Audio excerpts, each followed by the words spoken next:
uncensored. We are uncensored. We could say fuck, piss. We could say shit, piss, fuck, cunt, cocksucker, motherfucker, tits, fart, turds, and twat. Damn, try saying that like consecutively 10 times fast. It's actually, I'm ashamed to say it, but it's a Blink-182 song.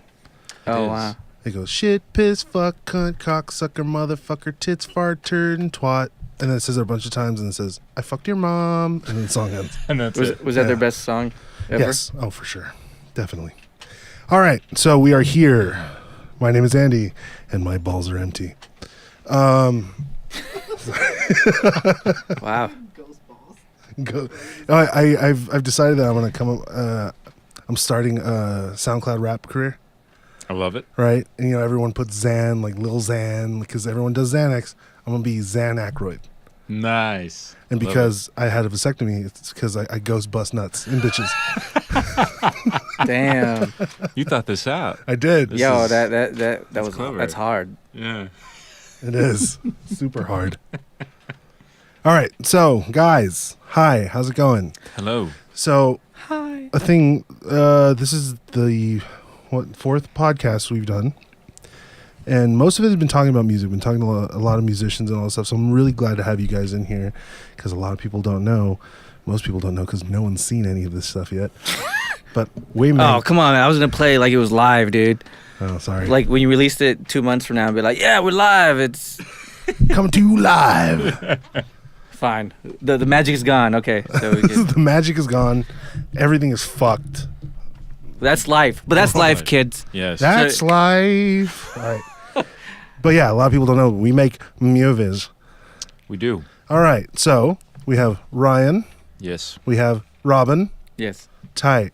That's a wrap, guys. Thank you so much. Now, let's talk about some shit. Yes. First of all, how are you guys? Very good. How are you? Hey, just doesn't matter. You want to talk about it? Not really.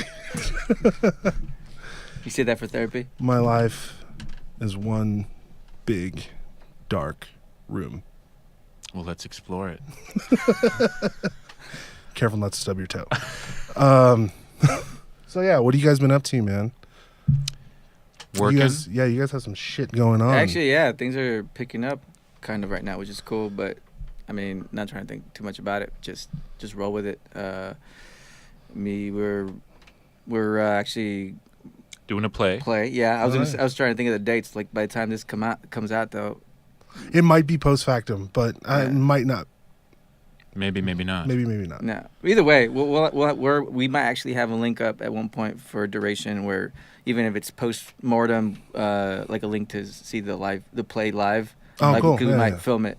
Cool. Yeah, there will be a filmed. We'll be sure to add all that stuff. On links and stuff. Yeah. Cool. It's of Mice and Men. Of Mice and Men. Yeah, so it's classic, but very timely.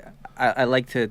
When I first read it, I hadn't read it in a long time, but the last time I read it, I like to think of it as retarded Shakespeare. Yeah, I can see that. I think it's more like it's kind of retarded Frankenstein a little bit, because Frankenstein's monster kills the little girl. And yeah, that's true. Yeah.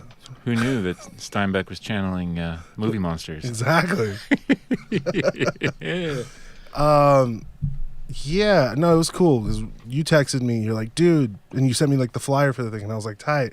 And he was like, you should show up, and I was like, only if you tell us about the rabbits. Yes, which was the most creative and clever response I got from anybody that. Oh yeah, yes. He told me about that. I was like, it's perfect. Yeah, I'm like, you can tell that Andy knows the play. Yeah, with that response. I just know John Malkovich as a retard. Dude, no, Fred. Yes. Fred,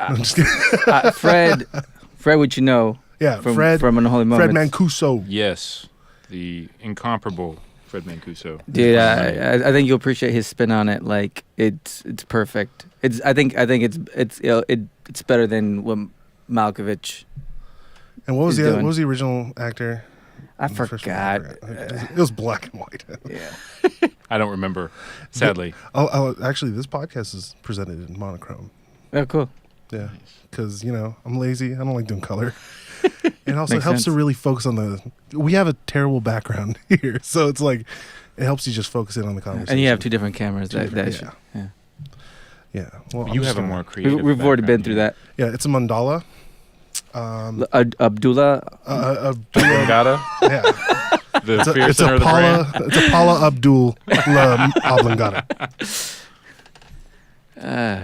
So, we got to talk about some stuff. So, you guys, why acting, guys? Why acting? Because, well, me personally, because I can't. Because you're masochists? No, because I'm not. I don't have a musical inclination, unfortunately, or not by choice. I'm not just good at it. But you're an Otherwise- avid lover of music. Oh, for sure, but So it I mean, still connects in its own way. yeah. I mean, yeah, but like there you go. I mean, if you want, why acting?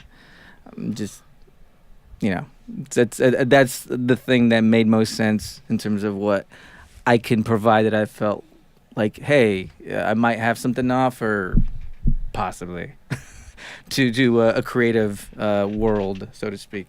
Yeah. I don't know. I mean, it's just what, yeah. Like, honestly, as a kid, well, it first started with basketball. I'm too short, not good enough.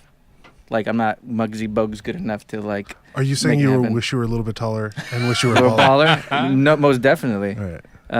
But that got killed. Yeah. And then what was the next endeavor? Oh, I dug breakdancing, like the physical. I mean, obviously, so sports starts with a physical kind of place. Yeah. I always dug breakdancing. If I could be a dancer, if I had that kind of like, that talent, what would you call that? Like Rhythm? rhythm. Thank you. Which is another reason, why the music thing isn't necessarily my thing. So the lack thereof of that. So yeah, I would if I could pick, definitely breakdancing. This is what I would do. I'd be a breakdancer who did acoustic guitar and sang and shit. That's what I would do if I could pick it. That'd be impressive as fuck. But I wouldn't do it all at the same time. Be a one-man obviously. show. I was going to Oh, say, well, you could charge I could break dance maybe and then do the other thing. I mean, I could give it a shot, but I might fail miserably, which people might pay a good $1 to watch that. Yeah. People like, I'd like to see that. yeah. So, Just hit a Venice beach and then Yeah. right? Just put a hat out. happening everywhere. But yeah, that's why acting. you're gonna do Shakespeare in the Park now. I am, and I'm with the guitar, and I'll try to dance. Dude, that'd be tight. I knew him well. Yeah. All right. Yeah, that's No. anyway. Just how you doing, Ryan? Doing good. Same exact reason for me. No, I did do music first, actually, ironically. Had fun doing it, but then started doing some acting in college and fell even more in love with that. So, and found that I was just more naturally inclined towards that. Still play music now, but it's more composing and stuff I can do on my own. Because you know the deal. I mean, it's tough to find a group of guys that are dedicated, and able. You need a lot of people to get involved. But with acting, it's like, well, you sort of plow your own trail, and you can do it by yourself to a certain degree. So, so that worked out for me too. But so yeah, I started with music, found acting. Been doing that now for about 13 years. Nice. But still do the music on the side for fun. Yeah. It's more in the composing route. I've sort of found a way to bring music into the film world. Dude, it's a lot better to kind of, because we've had a couple musicians on here and we talk about that, and it's like everyone who plays music kind of has the same. I won't say delusion because that sounds mean, like I don't believe in them, but they're all fucking delusion. No, it's like they come in here and they're like, yeah, I play music. I want to do that. I want to make it in a band. And I've talked to so many people about this, and it's like, that's not that easy. I mean, it's never been easy to do, and it's even more difficult now, especially if you want to do something that doesn't sound like everything that's out there. Right. So it's like, it's cool because like I feel the same way. Like I'm in a band with these guys, and it's really fun to do that, and it's amazing to write. It's fun to play shows and all that stuff. But it's like, sometimes it's like, what am I doing this shit for? Because it's really fucking hard. Because like, in order to get booked, you gotta fit with some sort of a fucking scene, and we're completely out of the music scene because no one plays anything like we play. So it's like they don't know where to place us, and because of that, we can't fucking get shows. So there's just all these other fucking things, and then trying, just the huge fucking how saturated everything is. Like, it's hard to get noticed, and I'm sure you guys relate to that. Also, just being actors Absolutely. and going to auditions, and it's like, Absolutely. Yeah. Well, maybe I think I don't hear too many people talk about it, unfortunately. But I think it has to do something with like, growing up. We're in an interesting time right now in terms of like what's advertised to you, and you develop this sense of what that can be and like want to aspire towards that. So you're like, oh, that's cool, I want to do that. And then but once you get in it, you find out that it's something completely different. And I think that's a thing that people don't talk about, like, and maybe that has something to do with the delusion that you mentioned. I mean, because there's plenty of delusional people in acting and filmmaking and any kind of art. I mean, unfortunately, I mean, that's just the truth. I mean, like, because with these mediums, they're being advertised as like a what do you call it, a spotlight of sorts, where it's about stardom, attention, fame, like those things that those are what's advertised, unfortunately, in terms of a mass media attention. I mean, even today with the social media, is like, oh, how many hits do you have? It's not even about like the quality of content content of what's happening. It has to do with everything with the numbers, and like exposure. Yeah, quantity over quality. Right. So I think maybe that has something to do with the inception of it all, because as you're growing up and coming up, if you've never been in a band before, if you've never made a film before, if you've never really been immersed into whatever art form you're doing, to a certain extent, you really don't know what the fuck it is, really. Yeah. You have to like you take this journey in terms of just trying to discover, figure that out, what that is, one, and then two, what that is to you, because there's two different sides to that coin. Yeah. And I think that's when people may start figuring out, like, oh, okay, this is what this is. I think that's when people either stop doing it or they keep doing it. And it's that fine line, you know what I mean? So, like, I think there's something to that, but I wish more people would talk about that more, because I think that's something that's very prevalent. But there's something about talking about what's behind the veil that, for whatever reason, I don't understand why more people aren't. I mean, I could see why it puts you in a vulnerable position, and sometimes people talk about playing the game, and there's a game in every kind of facet, so you always have to keep playing the game. So like, oh shit, if I expose a game, that means I'm not playing it. So like, oh, I don't know. I'll keep But that's a weird thing. I mean, that's an interesting thing too, because it's like, it seems like it's because you guys have both been doing this for over a decade. So with all that, it's like, I know, like, I've been seeing you. I've seen you in commercials and shit, and I'm just like, I was with this guy, actually. We went to something that we didn't want to go to, but it was like, and then I showed up, and then he showed up. No, like, I think it was like a Buffalo Wild Wings or some shit like that. I want people to know that I don't hang out at Buffalo Wild Wings. Okay, it was something I was invited to. I didn't want to go to. Stop giving them advertisement. Right, Buffalo Wild Wings. We're like eating sponsor. them. We need a sponsor. You guys need a sponsor, right? Got barbecue sauce on the mic. We're actually trying to get sponsored by Four Loko, just to talk shit about Four Loko, so that they can drop us and they can get some sort of media like they fucked this up. There is no such thing as bad publicity. That's right, unless you molest someone.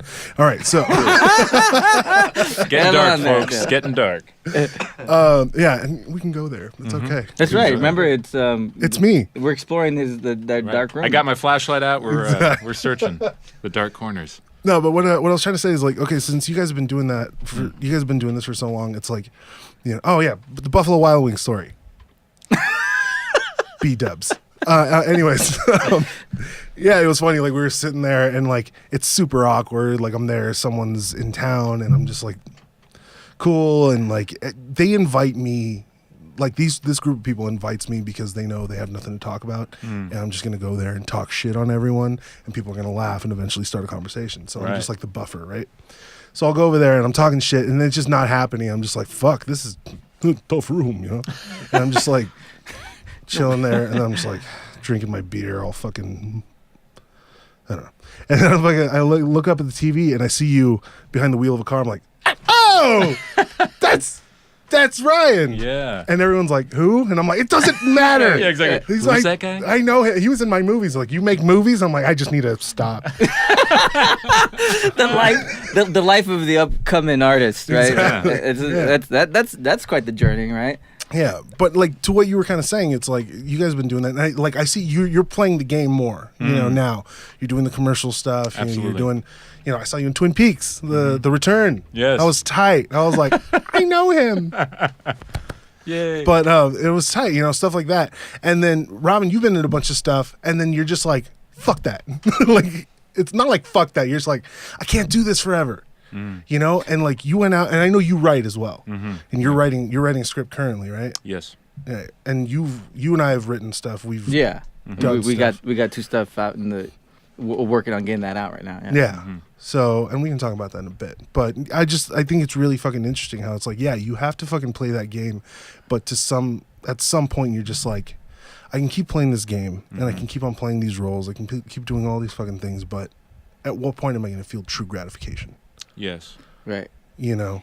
And that's the interesting thing too. Like, you know, Robin and I have talked about that a lot. Is sort of like in terms of the game playing part of it, and also what Robin was talking about is people don't talk about the reality of the struggle, right? Yeah. It looks like or you see someone new that suddenly is in a bunch of things, and it feels like like this guy just popped up, but it's like overnight a lot success. of these Exactly, but most of these overnight successes are like they're like 10-year overnight successes. Yeah. So you just don't hear about the struggle. It's just the final result. So.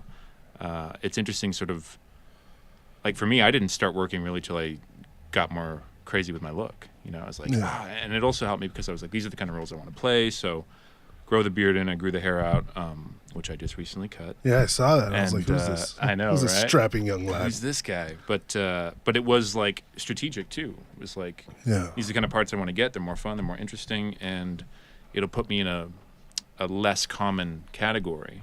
So there's less parts, but there's less guys going for those parts. Yeah. So that sort of math has added up thus far in terms of slowly building up work. But again, it's taken a long time to figure that out and to sort of start doing that, and also just a lot of sacrifice and time and all those things. What was the last thing you just said? Something about killing hookers. No, it wasn't that, but like that makes sense that you would say that though. About the writing and getting away from. Getting that gratification. In terms of right. Yeah. I think what's interesting about that is also like, I mean, everyone's different. I do feel like you were talking about like, going, you putting yourself through these things, and like, you mentioned like, oh, fuck that, like,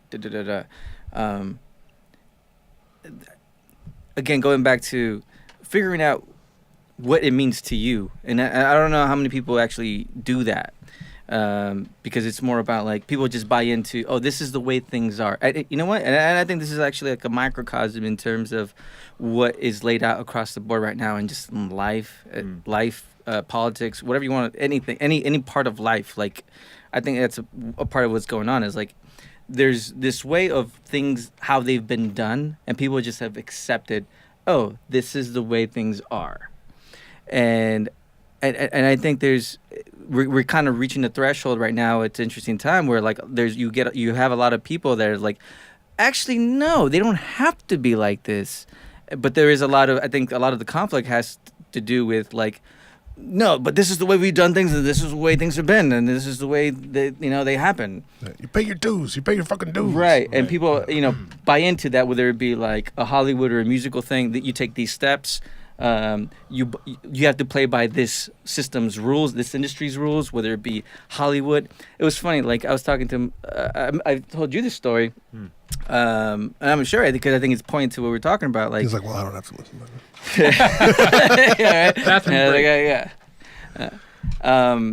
So being Latino and stuff, you tend to come from some kind of Christian background, mainly Catholicism, if it's like, very traditional, and that's been an interesting thing, like, deviating from that, as far as like, your personal life goes, because, you're discovering things and trying to break from a norm, or seeing like, hey, you know what, the way things have been and going, it's like, it's not working, guys. It's like, how long are we gonna keep doing these things, and how long are we gonna be doing the same things? And and as far as artists goes and storytellers goes, you want to keep trying to, venture out and explore in boundaries and themes for various reasons. I mean, like we could easily say like, oh man, this kind of profession is like, it's one of the most worthless professions, because really, what are we providing society? But to a certain extent, I mean, you can argue like, hey, well, you can bring it's a way of bringing up a certain point of view or perspective. You know, if you're not looking, if you're not You're a willing to- vehicle to tell a story. Yeah, you know, and it's- that's- or you're a vessel rather. Right, exactly. Story, and that's how people learn lessons. I mean, I don't know. There's more to it than just Dancing for the camera. yeah.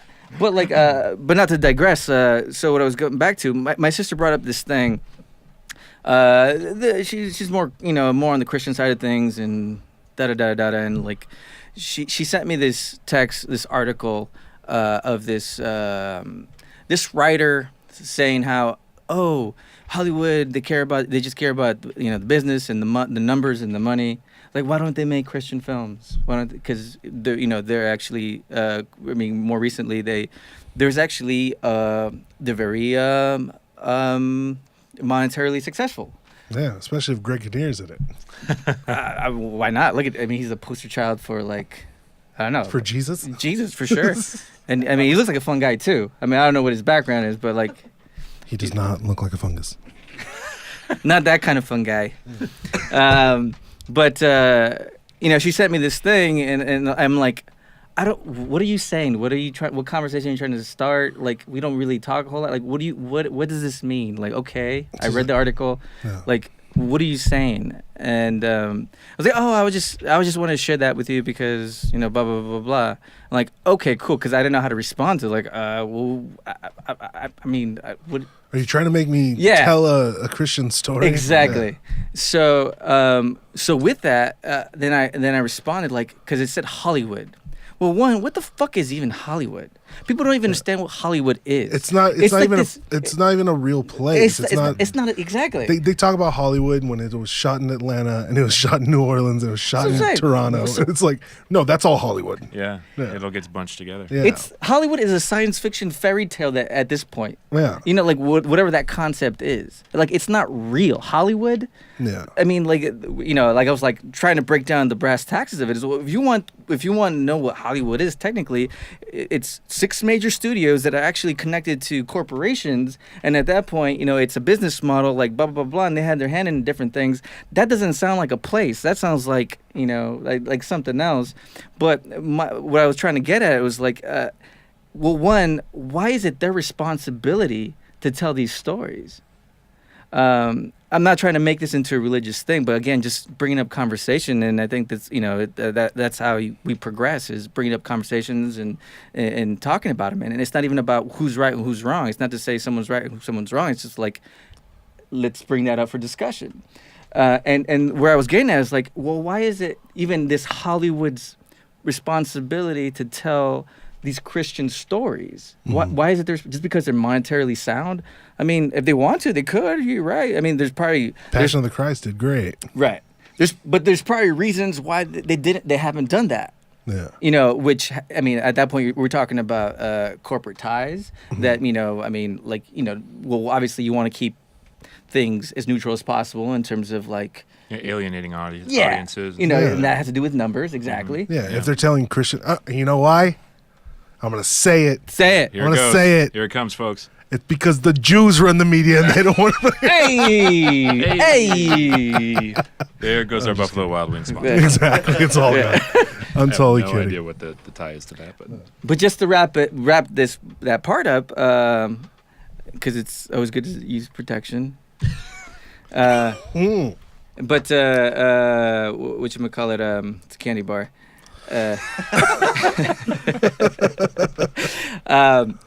So as far as like, okay, it's not the responsibility, right? Like, so like I brought up the point. Well, hey, well, what the cat, she's being Catholic, and there's a lot of money in religion, like whether it be Christian or Catholicism, either one. You want to talk about mega churches and shit like that? That's a studio. Yeah. You know what I mean? Like, well, with all that money, why don't they fund their own fucking, stories to tell? And not to say, not like, hey, well, it's because it costs a lot of money to sweep the molestation. so I mean, all that to say is like, going back, and I'm bringing it full circle in terms of like, the things that we've been doing. It's if people aren't telling the stories that you want told, You have to tell them You yourself. go tell them. Yeah. You know, you can't rely on someone else to tell them for you, whether it be music and any kind of art genre. And I mean, I think there's a responsibility to own up to that. Yeah. And that's something that people don't talk about. Like, people just want to throw responsibility, like, oh, why doesn't this industry do that? Why doesn't this do that? Like, why is it their responsibility to even do that to begin with? Yeah. If you see something, It's like, you do it. do it. You do it. Yeah. But that's Because even still, I don't think that they should be like, well, you know, I'm going to write a letter to someone because these are the types of stories that I want to see. Yeah. Because that's like in the music world, like your drummer trying to write a guitar part. Right. You're just like, and he doesn't play guitar, and you're just like, dude, don't. It's not working out, bro. It's not gonna work out. Just don't do that. Yeah. You know, But that's it's- what's wonderful about independent film is that, especially now, the resources are there. So if you want to make a movie, and you guys totally know, you know, you guys can relate to this with, you know, some of the projects that we've recently done, is it doesn't take an astronomical amount of money to make something totally worth watching. It's just about your commitment and your passion to tell that story. And I think people, just like there's the whole Hollywood mentality, I think people put making a movie up on this pedestal where, like, oh, that must be this impossible thing. And again, it's extremely difficult to do. But it's just a matter of making what you're passionate about, and you'll figure it out. And you don't need as much as you might think you need, especially nowadays. I mean, I can't imagine trying to do what we're doing now. back then. Even in the, you know, even as recently as like the 10 mid years to late ago. 90s. Yeah. It's Like, been a lot harder for sure. yeah. So the resources are there. So I think that's why we're seeing, and again, there's so many more platforms for content. Yeah. So even though there is an oversaturation of stuff, Yeah. there's also more opportunity because people need content. And if you make stuff that's genuinely watchable and genuinely good, that tells a good story, it's going to find an audience. You know, people are going to want to pick it up. With that, this is kind of where I'm seeing things going, and I would love to tackle this. And this actually, as far as current events go, it came from Anthony Bourdain's passing, in terms of like looking into what he did and who he was. It got me thinking in terms, like, you know, beer obviously is a big thing with me, and it always has been, and this stuff has always been kind of about community. And I think something what you're talking about, and I think this was happening with like the social media thing. Like before, markets were so general and vague and big, and like, you know, like it's such a general market. But we're getting into a point where the markets are becoming more specific and specific and specific and specific. Like, you can't just do a general thing. You really have to get more specific. Before, that was a problem because you're isolating your thing. But now it's the opposite. It seems like, no, you actually have to do the opposite. You have to be more specific, and that's going to draw your audience, kind of thing, to a certain extent, is what it seems like things are how things are going. I mean, do you guys agree with that? Yeah. Like the vagueness is not working anymore. Like, No. that's, if anything, it's not gonna set you apart. Yep. And with Which that, sucks. what? Which honestly sucks. The vagueness? Yeah. Not being And allowed what? to be more ambiguous. Yeah, In what respect? because that's the problem with, because that kind of goes with people's attention span as well. It's Yeah. like, if I'm gonna go in watching a horror movie, shit better be scary. You know, Yeah. it's like, did you guys watch Hereditary? I haven't. No. No? I haven't seen it yet. I mentioned the conversation that Yeah. you had with me to him. If you want to explain it to whoever may be listening, Like, what you, I'm not gonna give away anything for those who haven't seen it or whatever, but it's like, that movie was fucking cool the way they set it up. Like, it wasn't like going in to watch The Conjuring. You know, it wasn't like going in to watch any of these other fucking half-ass horror movies. Yeah, I said it. Fuck you, James Wan. Anyway, it was like all these, like, it's so concentrated. Like, this is the formula for the thing. You start with a family. The family's all cute and cuddly, and then out of nowhere, everything's going wrong. Yeah. You know, it's like, what? Our house is haunted? What? My mom's possessed? What? It's ridiculous, you know? This movie did this thing where it took so many beats to get to a certain point where you're seeing the life of a family. And you're seeing, like, the reality of the situation. They have the weird little girl who's the outcast or whatever, and she's, you know, it starts with the mom's funeral and all that stuff, and it's like talking about how the mom didn't like her mom, and it like, you're dealing with real family issues first. Right. So it kind of So it grounds it. it grounds it in a reality, like, that you're like, I don't have to suspend my belief. right off the bat. Yeah. And the way like the first scare happens is fucking amazing. Like it's so cool. Yeah, because you probably forgot you're watching a scary movie. Exactly. You're getting sucked into the characters. Yeah, because you get sucked into the whole family dynamic of everything. Right. You know, you get to see how the kids interact with the parents and how, you know, absent the dad is and he's just the good guy and the mom feels like she's the bad guy. And it's like you get so roped into that because it feels like a comedy, or it feels like a drama, but it has really dark comedy. And it's just like frustrating person. Like you go through, you know, when you're fucking kind of neurotic and you're just like, this is what's happening in my fucking life and nobody fucking gets it. Right. And it's like you see that character and you're like, that's amazing. I can relate to this character. And when shit hits the fan, you're like, holy fuck. And you didn't really have to suspend your belief for it. Right. Which was amazing, you know? So it was very ambiguous as far as, it doesn't feel like a genre piece. You know? Like this is very much a horror. It's very much a horror, but it doesn't get horror until like the very like the last act of it. Right. I mean, there's like little snippets, little elements of it throughout, but It takes its time. and stuff like that. It's like there's this like beautiful ambiguity of like I'm just watching the human experience. Right. You know, and that's what's fucking annoying. You know, it's like with things like that, it's like you have to really concentrate on anything in order to fucking, you know. Well, no, I don't mean to cut you off. The only thing that, like what you say in that is, I think at that point, then that's why I think maybe the middle ground is, well, you have to create. It's almost as if you have to create a subgenre. Yeah. Because you can't just call it straight up horror because people expect slasher, da da da da da. Yeah. You know, but so it's like you have to create that specific ambiguity horror. Yeah. Well, that's the thing. I feel like because it's the same thing. It's like how, you know, even like how my band treats music or a couple of our other friends' bands. It's like the thing is, this is what makes something experimental. Now, I wouldn't call like Hereditary like a crazy experimental. It's not an art house film, you know, so it's not like off the wall. It's not a David Lynch film, you know, like his stuff is very nichey and all that stuff, but it's very ambiguous and like you have no idea what's going on and you're left to put the pieces together, which I fucking love. Yeah. And I think that that's amazing. Like those are the films that you can take away and they're going to leave an impression on you because you weren't spoon-fed the answer. Penetrating, right? Penetrating. That's very sexual. But Was that live for the callback to No, that joke? It's a callback No, to something probably the not. audience hasn't heard. Fuck It's okay. But yeah, so it's like, you know, seeing all that shit. I forgot what my train's derailing. But yeah, I don't know. It's like, oh well, that's the whole thing. Is like creating subgenres of film. It's like mixing genres. Like that's what makes something experimental. And when you can experiment like that, that's what makes something fucking interesting. Yeah. You know, if we're talking about, you know, the film we did, you know, we're talking about Unholy Moments, right? Where we're following a certain character going through his fucking daily struggles and all that. But then out of nowhere, you have Fred come in and there's a horror element to that. And you're like, what the fuck? Like, what kind of a movie is this? Where'd you that know? come from? Yeah. Exactly. Yeah. Not to say that anyone got it or liked it or whoever. We did that for us at the end of the fucking day. But it was like, I think that's the point, right? Yeah. If you make the film that you genuinely want to see, you're going to end up with something that you can feel artistically satisfied with, and there is going to be an audience for that. Yeah. You know, like there's so many people out there that are looking for all kinds of different types of films that you have an audience. Like that's what I respect about someone like Nicholas Winding Refn. yes.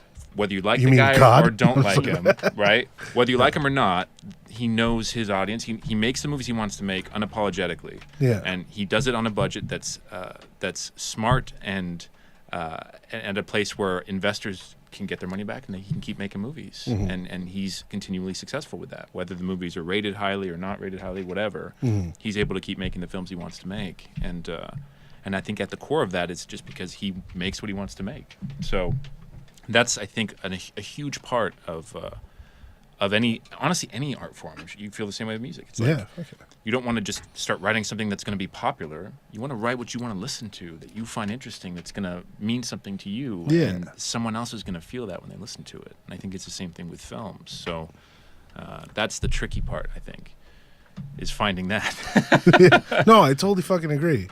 That was rude. No, it wasn't, because I did it silently so Refresh. people can hear what he's saying, because he had a great point to make. Just real quick, that was a great point, but I want you just to pan over to fucking Adrian and see what he looks like right Yeah, do that, because Like like to see he's being quarantine. He's been quarantined. He has upper respiratory AIDS. Anyways, okay, so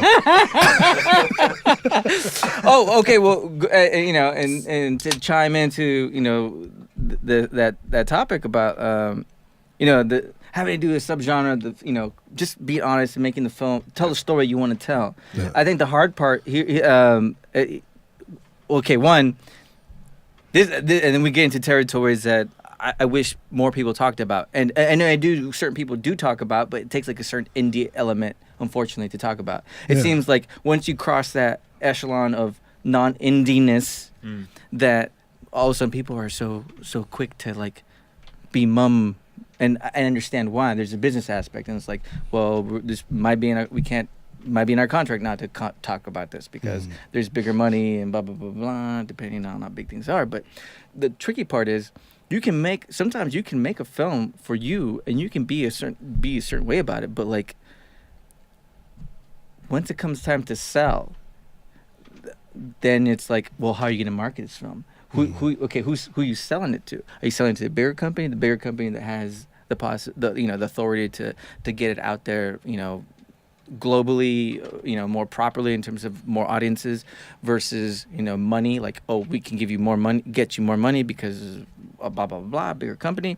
And at that point, it's like, then you start falling into like, oh, we got to talk on their lingo. What's the lingo they're talking on in terms of like, what's their vernacular in terms of what how do we communicate? And it's like, well, there's horror, there's this, and there's that. So sometimes you're forced into a position, depending on what avenue you want to take it, to have to create that. Like, put your own film in a box. Yeah. And isn't that sales. shitty and tough? Yeah. But like, and that's a part of the thing. I mean, obviously there's certain outlets that exist these days with self-distribution and whatnot, but that's a bigger risk because because you're not gonna make back what you fucking spent. And if you do, it's gonna take so much longer. Yeah. And who has that time? And who wants to keep on drudging? I mean, you want that to be the lifestyle. You want that to be all you do. So it's like, obviously, there's plenty of people that you hear time and time again. They do things for a paycheck because even on a bigger art, like there could be considered artists, but on a bigger level, because of that like conundrum, and that's what's shitty. So how do you tackle that in the present day? I mean, because it's either if you want to be a true artist and like take a stance on something like that, are you willing to sacrifice like being more, monetarily unstable? And what does that mean? People want family, people want this and that, like, oh, blah, blah, blah, blah. Like, so it's really a lifestyle choice. Like, so what means more? Like your integrity as an artist, or I mean, you know what I mean? Like, that's where it becomes scary, though. That's where it becomes really fucking scary. And no one wants to talk about that. Nobody wants to talk about that shit. And like, it's something I touched on a little bit, I think on the first or the second podcast we did. Very minorly touched on that, but it was like, yes, if you want to fucking... Where did you touch it? You know where I touched it. Okay. All right. On its nose. That's cute. Here we go. Your train is going, and then we just come in. I know. Yeah. Derail it. Yeah. No, but yeah, it's like having to figure out that whole thing of, all right, I'm going to dedicate myself to this. Now, in your guys' case, it's a little bit different because...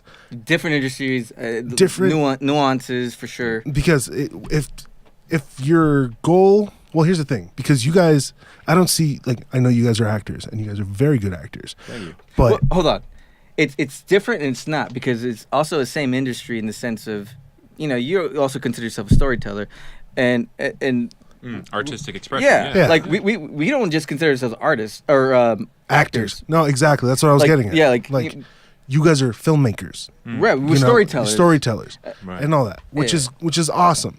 But it's like, here's the whole fucking thing is like, you guys have been doing this stuff, and like you have to take a risk. Like you have to fucking take a risk as far as like for what Robin did for Unwholly Moments and all this stuff. You lived in your car and you saved up a bunch of money, and you were working. You were working at as a server and bartender and all that stuff. You were doing all these things. You saved up money, and then you got your own place. The film. And you financed the film because of that. And that took incredible fucking balls. A lot of people aren't willing to do that shit. Most people can't even fucking get up to do a 9 to 5 at all. And what pisses me off is like the kind of entitled people that don't know what it's like to work for a fucking dollar, Yeah. And it's like, especially, and I think the way you did it was really great, because it's like look, I'm gonna save up this fucking money because you knew you wanted to do a movie. You just didn't know what the fuck it was gonna be yet. Yeah. And when you went and you did that shit, you were like, okay, well, I have X amount of money, and that's gonna fucking pay for actors, for locations, possibly. It's gonna pay for Crafty, because Crafty is probably one of the most expensive fucking things about making a fucking movie, for sure. You know, because you gotta feed fucking everyone on set, and unless you're getting that shit fucking catered, which costs a fuck ton. I mean, we had plenty of times where we were ordering out food, and the bill was like almost $200, you know, per day, and we're just like, for a skeleton crew, for a skeleton crew, it's not a whole lot of money, but when you add that up consecutive days over and over again, that's several grand. Yeah. And we had your budget, what was our budget? It was 10 grand. What was the final? Well, okay, final. I mean, I was conservative with it because I knew that you always go over budget. Yeah. So I put it at 10, knowing like I had a little extra to compensate for, if need be, right? If need be, and which I mean, you knew you would need. Yeah. So it's like, but it's just like, oh, when you get up in the morning, I got to be at work at 8. I'll set my alarm at 7:30. You know, it's like that kind of like you have to psych yourself out. You have to like prepare yourself for less. Yeah. Just because you know you're gonna like, you know, be not irresponsible, but shit happens. You're just gonna things either take longer than you anticipate or they cost more than you anticipate. Yes. Generally, especially with art. Yep. So you always have to just plan for that and plan for that mentality. So that's why I put the hard cap in everyone's mind at 10, because I knew we were gonna go over.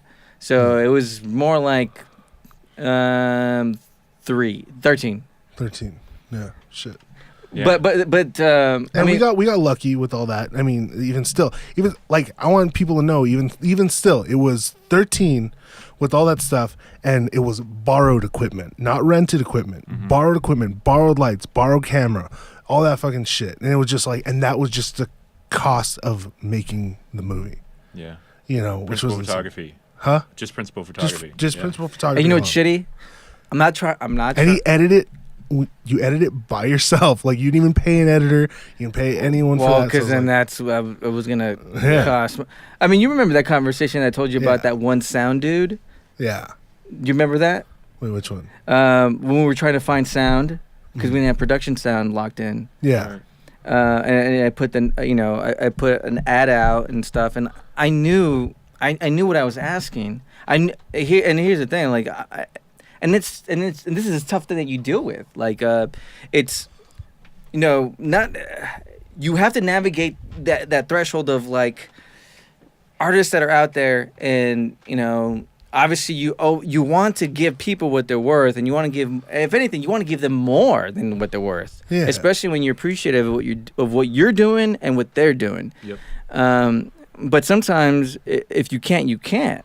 So it is what it is. You try to do the best you can to put things on the table. And at the same time, if you can compensate with creating an environment that's like at least worth the trouble, or just the mentality, the idea of what we're going to battle for, or not even. I mean, to a certain extent, it's a battle, but like not just a battle, but like what we're getting into, and so like. Just want to put everything on the table. Like, I was very transparent in terms of what this was, what I could pay. You don't have to respond.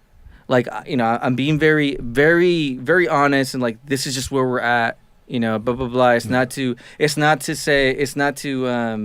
take anyone for granted or not appreciate. Like, this is just where we're at. We got. Yeah. And if anything, it's like I'm just trying to acknowledge that, hey, but we want to give you something. Like, I mean, that's an artist's life. Mm-hmm. I mean, and obviously it gets more difficult in a collaborative environment when you have to like thread between technical and art.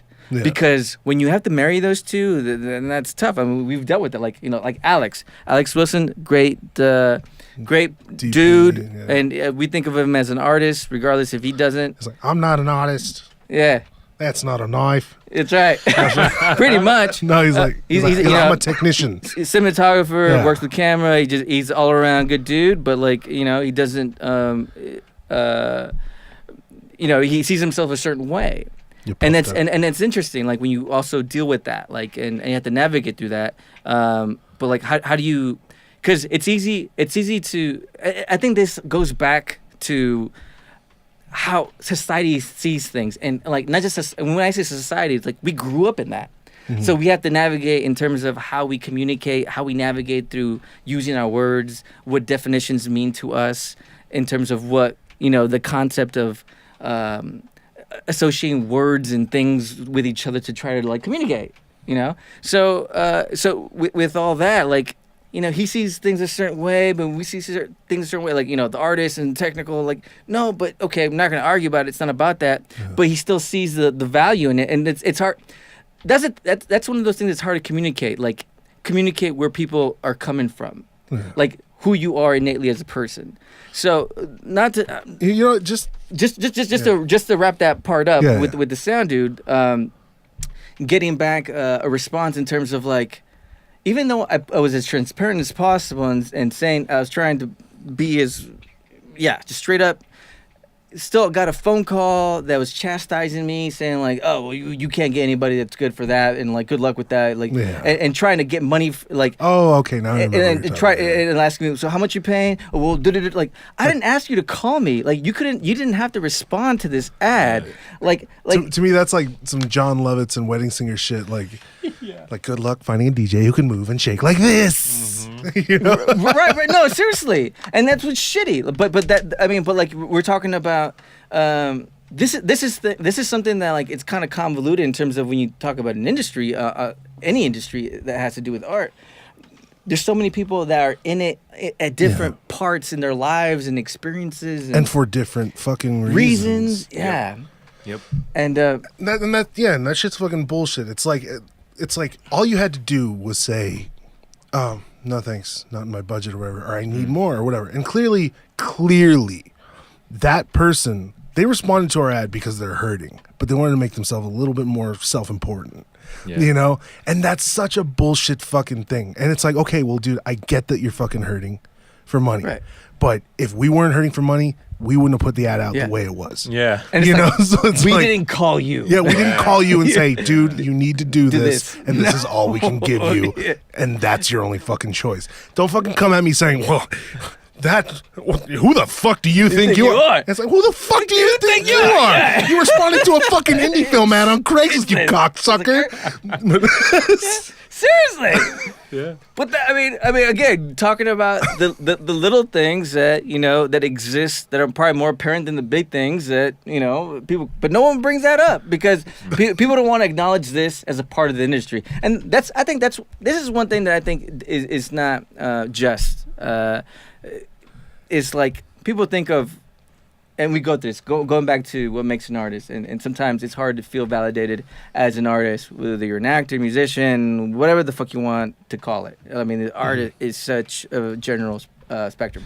Yeah. But the fact that like, unless you're on HBO, unless you're on this, unless like, or unless you have a Sony fucking record deal, you're not an artist, kind of thing. And like, no, the people, everybody had to, I mean, obviously some people are able to skip steps, but not everybody is able to do that.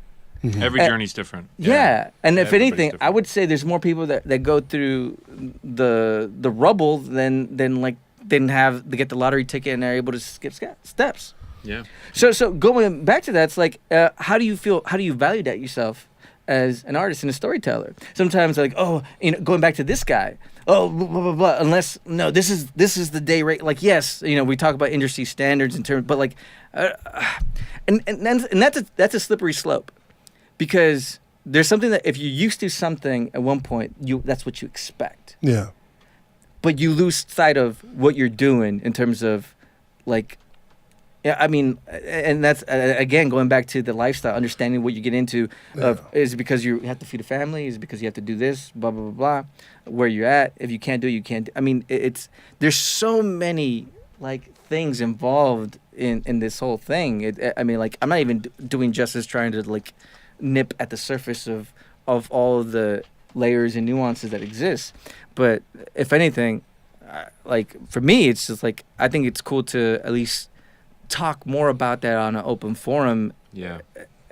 Especially when it has an outlet for more than just the inner circle to hear about. Because I mean, I don't know. I'm not saying that, like, I don't know how to solve that.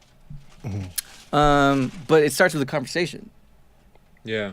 And finding like-minded individuals that Yeah. get it, and that's how you build a team. And Gravitate towards people that want to tell stories and want to be a part of it and get it. Everybody should get more than they're getting. You get that. You want to tell a good story, and it's like Ken, like our DP from Cockroaches, Kenneth Young. He's a wonderful cinematographer, and he always says, "Fast, cheap, and good. You can pick two." And it's so true, right? Yeah. It's so true. And for us, it's always cheap and good. Like, it's going to take a longer time. It's going to, because money can solve problems, and you can put a lot of fires out and, all right, we need this. Oh, we don't have time. All right, just throw money and we'll get it, but it's like, well, if you don't have that, then it might be a longer road. Yeah. And a lot of people don't have the patience for that, or they're just like, all right, whatever, I'm done. It's like, well, Just for a second, too, because I would like to get into that, because you guys have kind of been going through post-production like hell for a while. Yeah. the 7 circles. Yeah. So it's like, you guys have this film called Cockroaches. Mm-hmm. And it was directed by, what's his name, Christopher Aldell. Yeah. Okay. And he's from Sweden. Mm-hmm. Oh, there you go. Cool.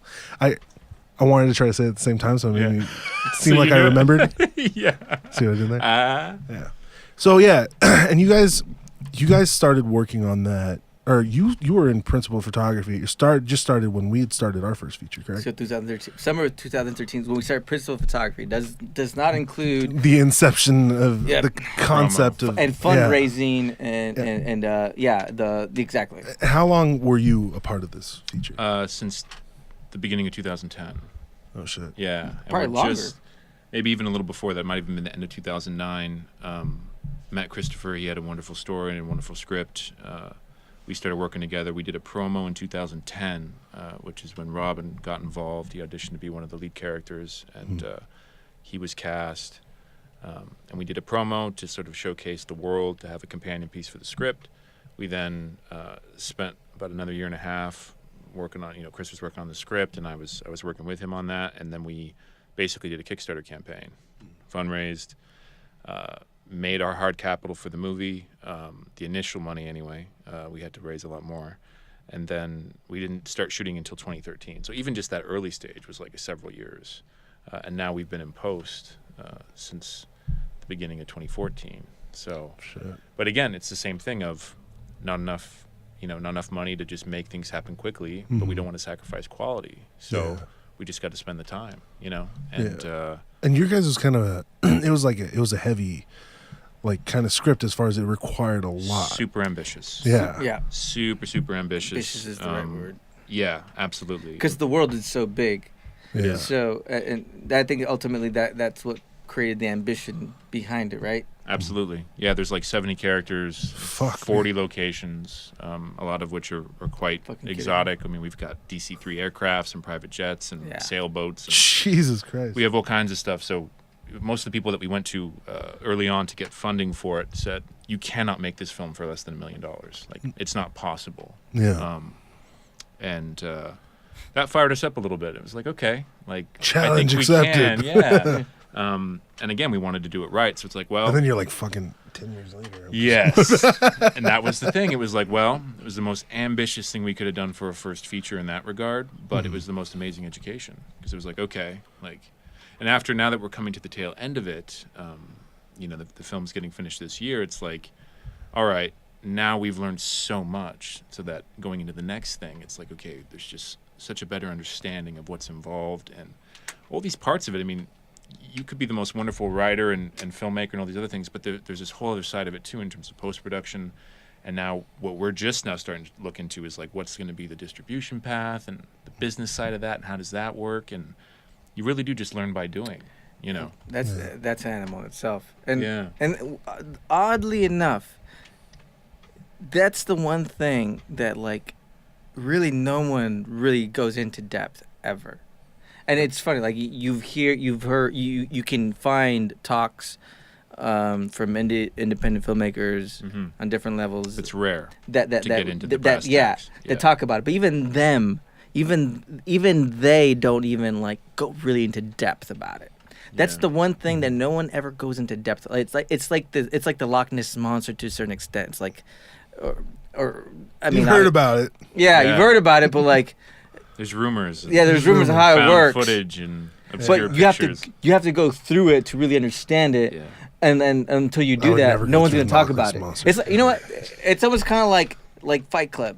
Yeah. Yeah. It's like You no don't one talk about it. No one talks about it. You Yeah. just have to be in it and do it, and then you know it. But which is I think that's kind of like the silliest thing. But I mean, I'm sure it'll be good to revisit this talk maybe after that, and then Once we it can be gets- like, yeah. So you remember when I said the thing about the distribution thing, and you don't talk about it. Well, yeah, you don't talk about it.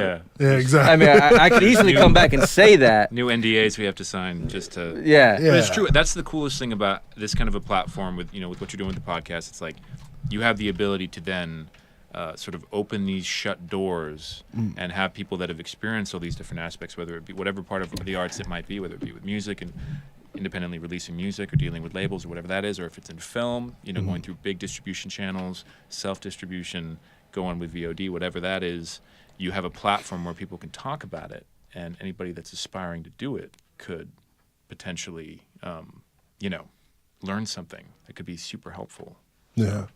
So that's Hopefully, hopefully. Yeah. Hopefully, it's not just me saying jerk off things or like this guy's a fucking asshole. I'm gonna fucking turn this off. But Yeah. No, but just to kind of piggyback on that, like at the same time, what's cool is like it's such a new wave of things of change and things happening right now that like self distribution is more of a real thing than ever.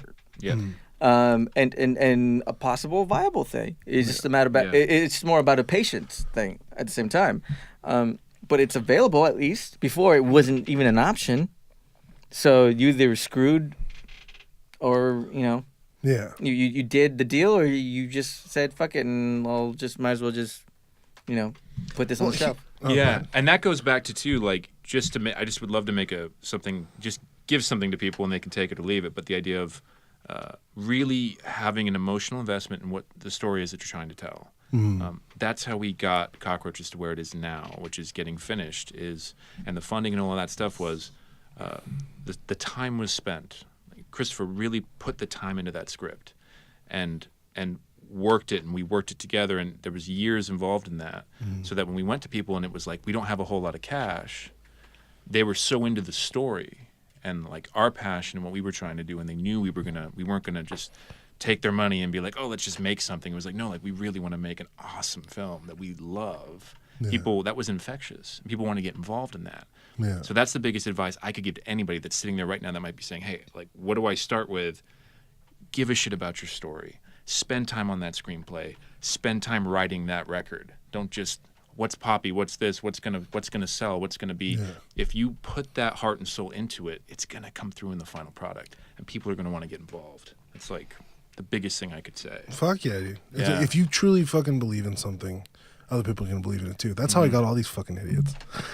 Fools! Right under the bus. I don't feel comfortable. He doesn't have his gloves on. Oh yeah, hey, put your fucking gloves back on. I'm just Quarantine's kidding. been broken. I had to take my meds. It's like- You couldn't take your meds with your gloves on?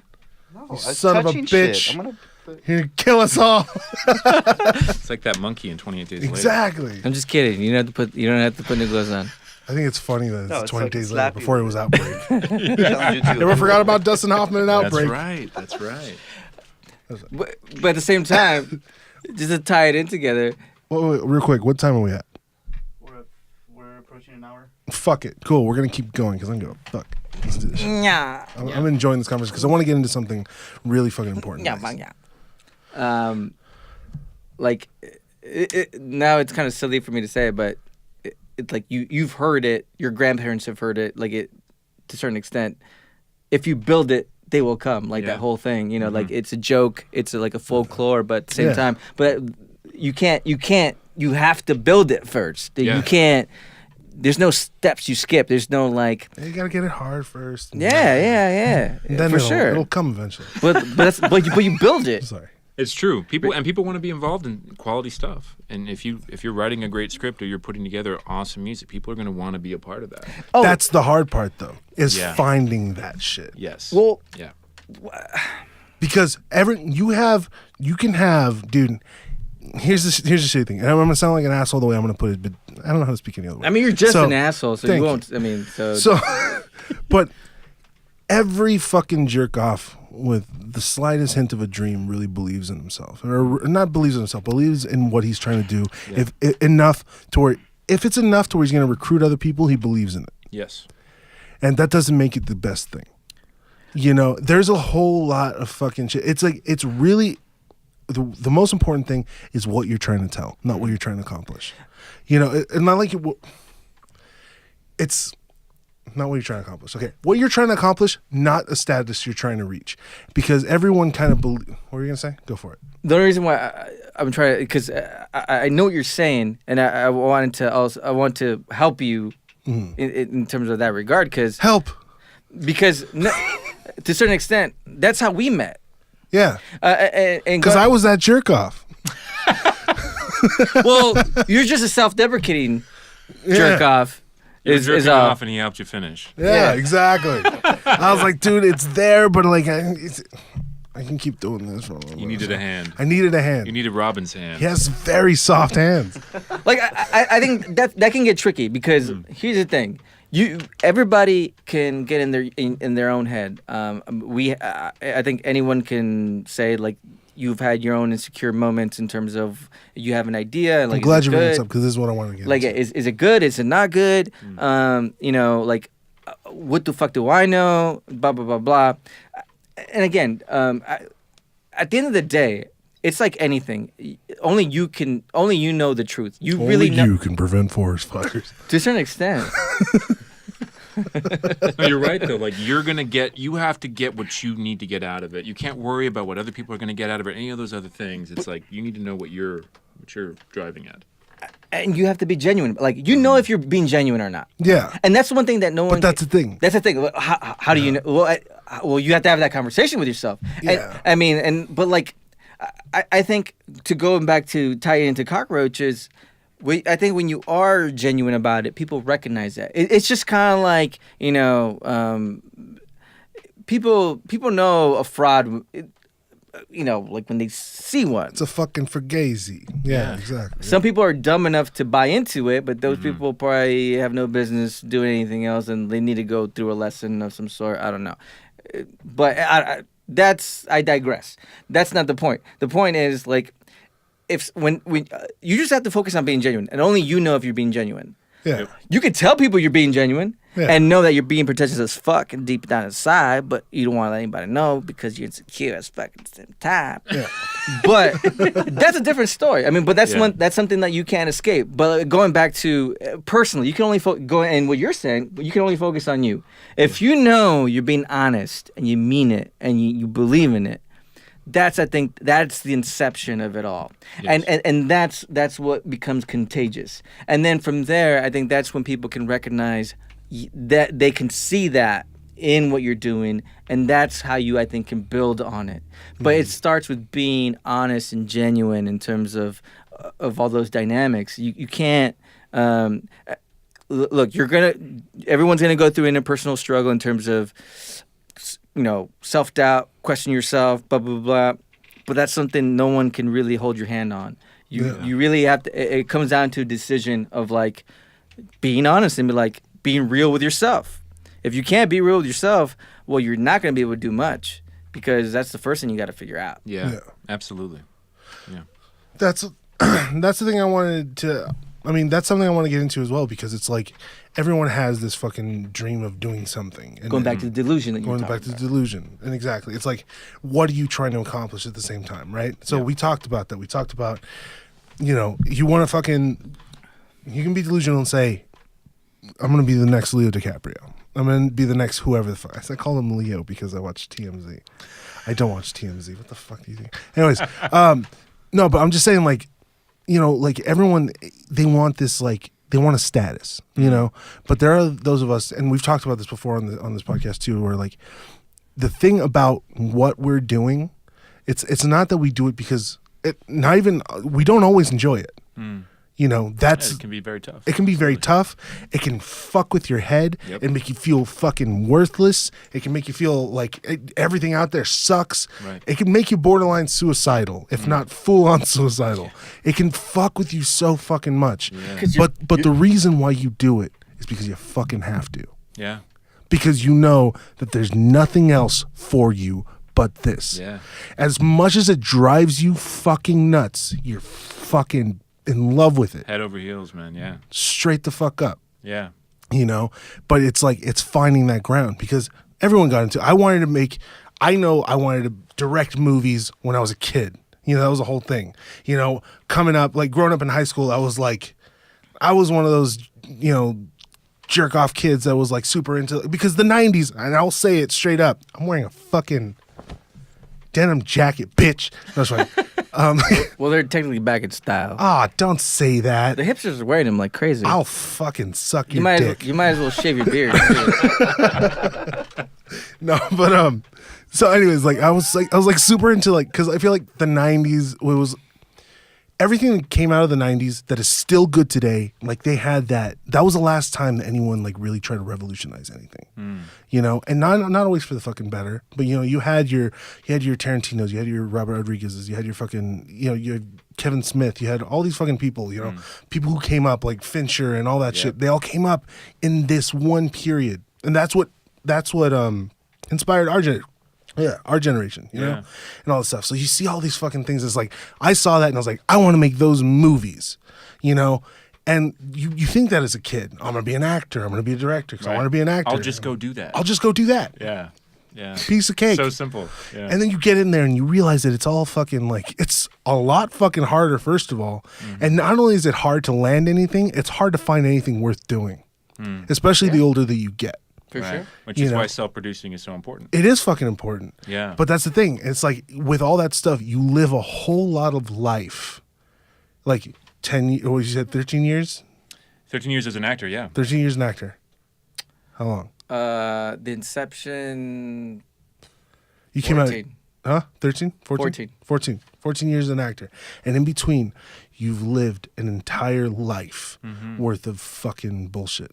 Yeah. There were some great moments. There were some shit moments. Peaks and valleys, yeah. You know, and it's like with all that stuff, but you still want to keep going. Yeah. But you've officially got to a point where it's like, look, I've experienced enough stuff to where I have something to say now. Yeah. I'm not going to let somebody else just tell me what to say, you know, to some degree. It's like you can still do that because if you truly believe in someone's vision, you're like, I want to be the vessel to portray that. Yeah, whatever they need. Absolutely. Like, I'm willing to do that. But what are you going to say? No, I want to add to what you're saying. Finish your thought if you're going. No, go ahead. Like what you're saying is you can't shortcut it either. Yeah, Yep. no, you have to go through that shit. Yeah, You, because 100%. so many times I think, especially in today, like going back to, I'm not trying to be a stickler on. I think we do need to like change definitions of how we see things as society, because that's fucked us up. Yeah, Like, you know, we're talking. A lack of communication is probably like 99% of every problem that exists. Lack of communication. Yeah. for sure. So with that, Relationships, with friendships, everything, all those ships. everything, yeah. All the And ships. if there's no ships involved, fuck, it's even worse. But like, But you know what? That's even to yourself. Because a lot of people, the reason why they fucking just like they sink to rock bottom because things aren't working their way, it's because they're not talking to themselves enough. Or they're talking too much to themselves in the wrong fucking way, you know, or they don't have anybody to reach out to. Like, I don't know. One of the things I wanted to kind of get going here is like, oh, what were you gonna say? I feel like you just got it back. I did get it back, but like what you were talking about with other people, like, I think the problem is we have a tribal mentality. Yeah. Like that's how we operate. We operate in tribes. Like it's just like I think probably an inherent instinctual thing that we go through. So with that, like you rely on a group for feedback, or whether you try to establish yourself within a group, or if you're trying to find like-minded people in a group. So it's all always like tribal, because like we're pack animals to a certain extent. Yeah, for sure. But We gotta find our tribe, bro. Yeah, pretty much. I mean, but yeah, to a certain extent, you do kind of have to find your tribe, but like, it doesn't mean like other tribes are wrong. No, for sure. And Everyone I think that's operates the the way issue. they should. Everyone Yeah. operates the way they should. But for us, when we're doing, there's a reason why we call it Jellyhead. All right, this is Jellyhead Collective. Because what comes back to jellyfish, it has to do with jellyfish. It's a lot. It has to do with jellyfish, and you put them on your head, and you don't die. I swear to God. No, That's silly. It's deeper than that, guys. It's He's much just deeper being than that. silly. So there is a species of jellyfish, right?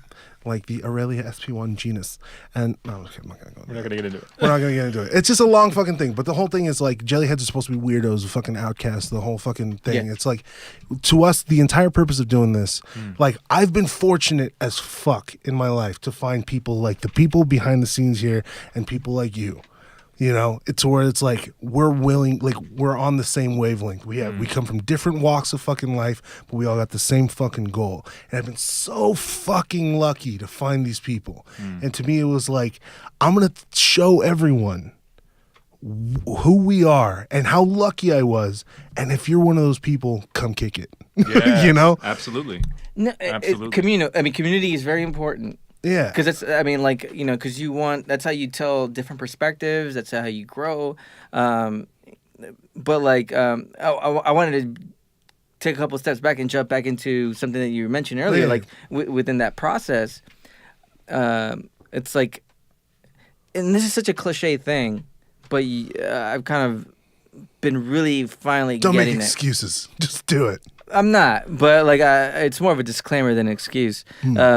Of like being in a now, like just focusing on right now. You know what I mean? And oftentimes we focus on like, oh, getting this shit done, or like, oh, getting past this shit to get where you want to be. Blah blah blah blah blah. Sorry. Don't hit the. I just Yes. wanted to touch him. I missed him so much.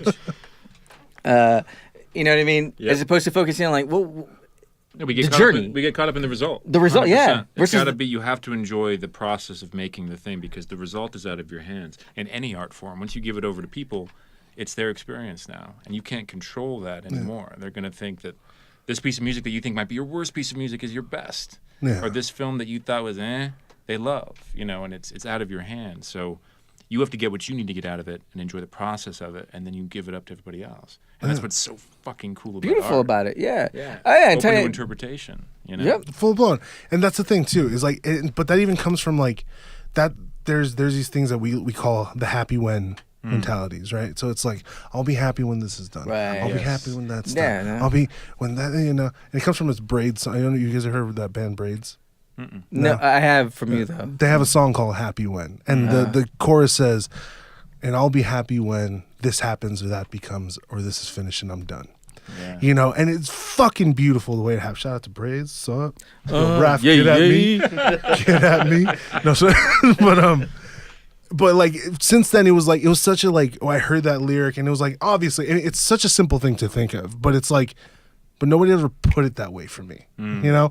So, and that's what it was. And it's like, yes, enjoying the process. That's the thing, because the gratification of whatever the fuck you make ends the second you're done watching or listening to it. Yeah. Right?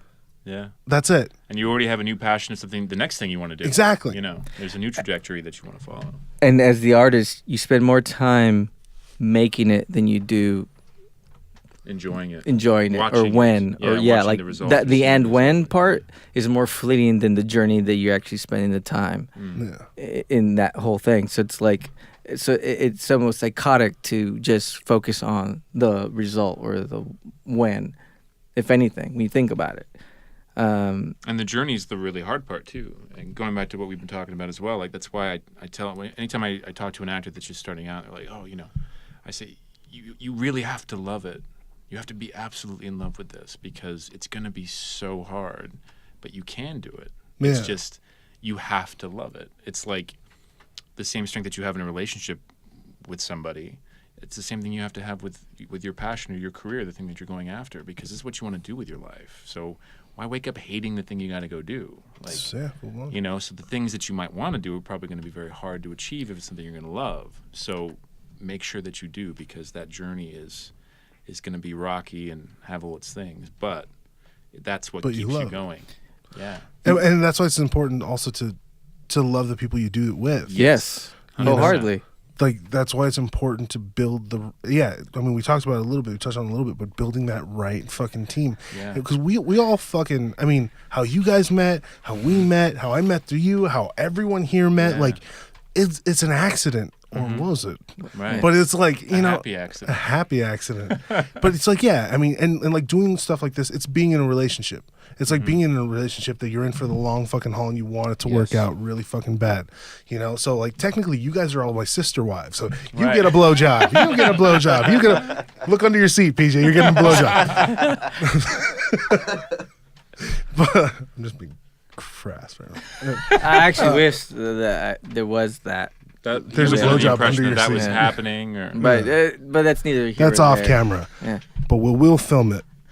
You know, we'll film it just not for the podcast, and then you know, we'll turn around. We'll If make he a does, profit. he has to keep that on. Many vids, Patreon, whatever. Wants us to give this guy a blowjob. Anyways, but it's true. That's why so many people collaborate over and over again. yeah, It's not just like, oh, a recipe for success or whatever. It's like, no, like these people genuinely are on the same wavelength and they enjoy creating together. yes, we get it. Like everyone That's the thing. gets And not just that, it's hard enough to, like you said, find those people. Yeah. Find, you know, like to get into it. It's so difficult that like once you find that team, it's like I can't go through this again. I don't have time to go through this again. Like no, like you my man. You know, we or woman, whatever the fuck it is. Like you know, it's this is the group, and we're going to battle together. Like that's it. Like we don't have time to figure out the personnel again. Like no, this works, and we're doing it again. But touching back, it's funny how we go back and forth on things. But like when this connects to it all in one respect. But like how I got on board on your thing because I never had met you. Like you. I just knew of a premise of a film that you wanted to make, and that sounded cool. And I'd never seen a script or anything because you didn't have. Yeah, you didn't have one. I You lied son of a about bitch. it.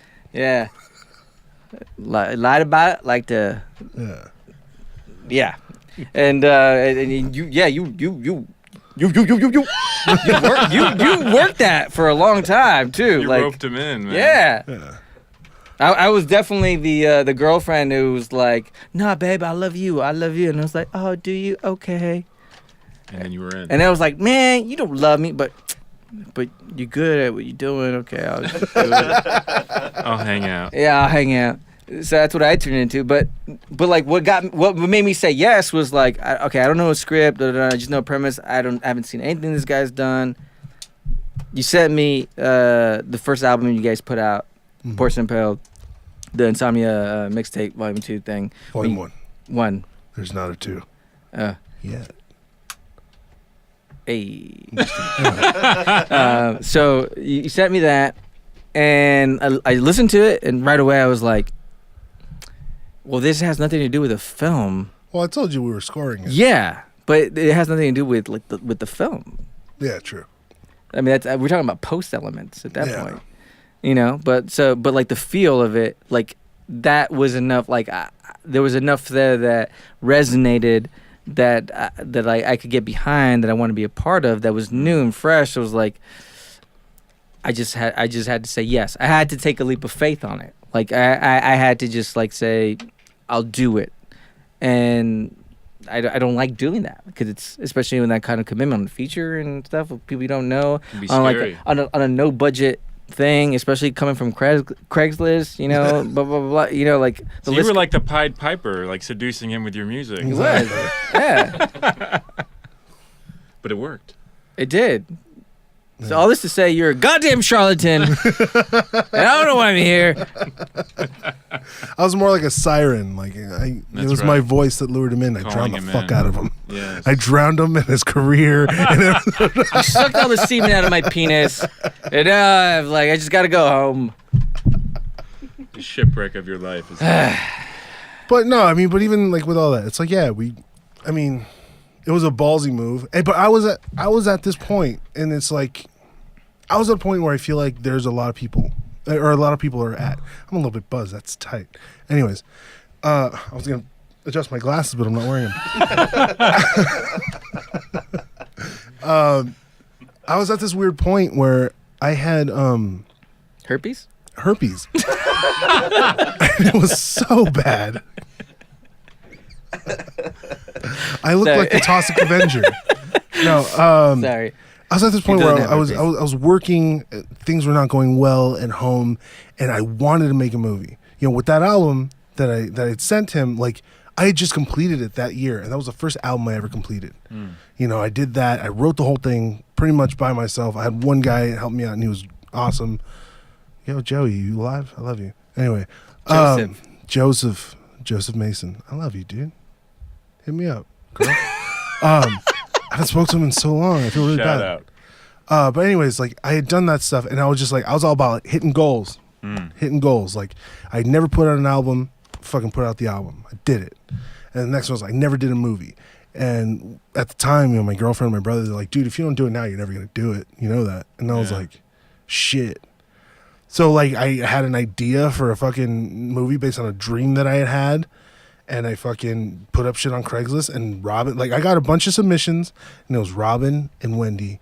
They hit me up, and I just knew right off the bat that was gonna be it, you know. And through that, he knew you came on board during the second time shooting it, the second run. Yeah, you know, we had some boyhood shit going on. That shit. that's right. How much?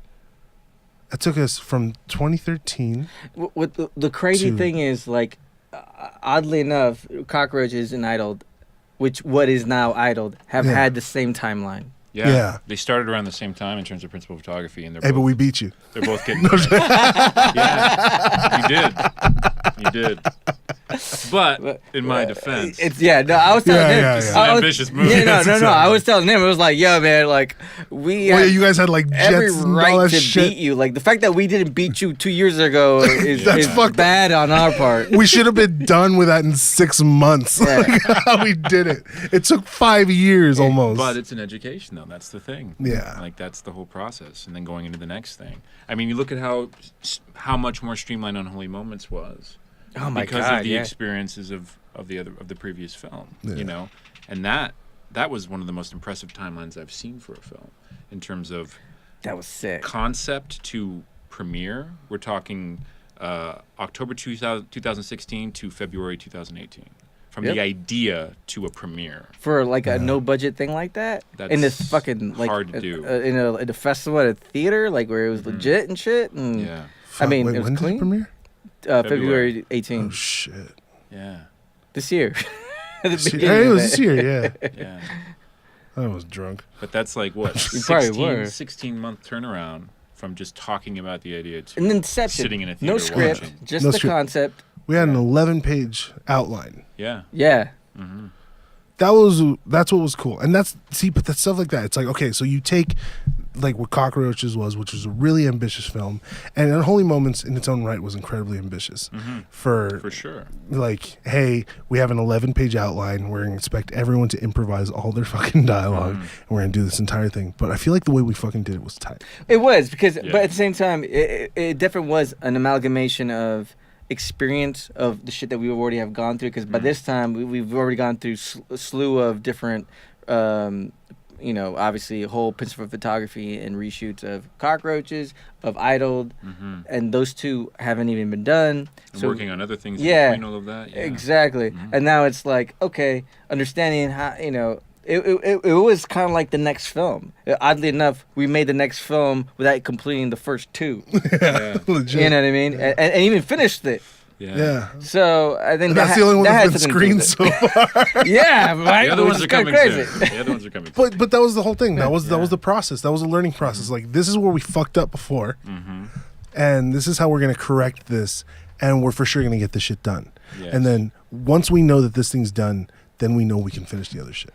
Yes. Or that's always for For sure. But even like with But on top of that, it definitely was like a leap of, not a leap of faith, but we definitely ventured into an unknown. We did actually do a good job of like at least saying, hey, you know what, we're gonna fucking try to do still something different. It's not like we did something conventional and just to do something. Like we still like got out of our comfort zone, which was a big important thing, to try to do something different and tell, something that, like, regardless if these other two films had been released or not, like we would still want to venture out in. Yeah. So I think that was a big part of all that, like we were saying, with like like the improvisation, the fact that it was experimental in terms of the subject matter and how we tackled it, and yada yada yada, skeleton crew. But we were smart about it. I think going back to what you said, learning from what you've done, and even at this point, like we talk about all the time. Like I'm even more I know you. I'm looking so much forward to even the next one. Fuck Yes. Just Absolutely. for it to be just that much better, enjoyable all around. Like, Before we continue on all this stuff, let me do. you need a Are you break? guys down for this? I need a break, but I would like to actually. I want to wrap this up for the cameras. I don't know if you guys are down, but I would actually like to talk about the movies, just us, and we'll release it on bonus content Mhm. Oh yeah, if you're down. for sure. Love So to. like we just wrapped up. Like I feel like there was a good point to wrap up before, Mhm. and I just want to make this like extra Yeah. content if you guys are down. Yeah, But Totally. for sure. we'll chill. It's just we'll been get back. fun, You guys man. cool with that? Cool. All right, guys. Peace. Adrian looks like a character from Cobra, like from GI Joe Yeah, right now. dude. G.I. Joe. All right. Well, okay. So what we're gonna do? You guys are still rolling, right? Okay, Cortale, cool. way. Well, I want to thank you guys very much. Thank you For so much for coming out, having dude. us. You This guys are was the best. I love lovely. you guys. Very Yeah, it was fun. Like, and it's Yeah. short lived, and like I don't know, like we It flew we by. could keep talking. Yeah, like Yeah. Yeah. it's awesome. But Thank I you. love you guys. I believe in you doing guys it. so Thanks, much. man. We believe in you. Love you too, brother. Believe in each other. Yeah, man. Believe in you. Yeah. We're gonna suck each other out. This is We're all gonna play over. Who's in My Mouth later. Right? That's what Robin told me we were doing. I don't know. I'm gonna create an app called Who's in My Mouth. But thank you guys again. I'm gonna, please subscribe to the YouTube channel and all that. This is the first time I've said that Oh shit! Are you gonna make because a I always button? forget. plug. Shameless play. Hey, Are you gonna make a subscribe button? and shit. Are you gonna make a button where you go like click here? here. Point. That's Click there. that's where the Right button's here. gonna be. Right there. All right, that's where the button is. Hit it, or I'll fucking Hit it. kill you. Nah, That's nah, right. nah. But yeah, thank you guys so much for joining us, and I love you guys. Good deal. Talk soon and shit. Yeah. Yeah.